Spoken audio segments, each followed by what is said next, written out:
काल बैशाखी आलर्ट जारी 24 घंटा भितर काल बैशाखी आलर्ट जारी आलर्ट करा जिला मानक मध्य रही बालेश्वर भद्रक केन्दुझर जाजपुर मयूरभंज कोरापुट आदि जिला को आलर्ट जारी आसंता काली 15 जिला और 17 तारिख में 18 जिला और 18 तारिख में 12 जिला को येलो आलर्ट जारी वर्षा घड़घड़ी सांग को घंटा प्रति 30 ରୁ 40 किलोमीटर बेगर पवन बहिबार मध्य संभावना रही सेपटे विश्वर द्वितीय उत्पन्न देश पलटि भारत।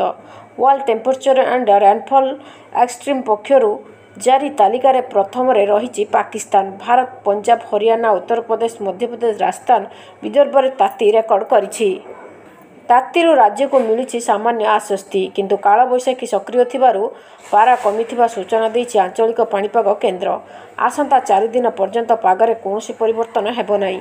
आभ्यंतरीण ओडिशार तापमात्रा 40 उपरे रहिले मध्य ताहा स्वाभाविक किंतु 19 तारिख पर्यंत उत्तर उपकूल सह दक्षिण ओडिशार अधिकांश जिले में घड़घड़ी बिजुली सह वर्षा होइपारे।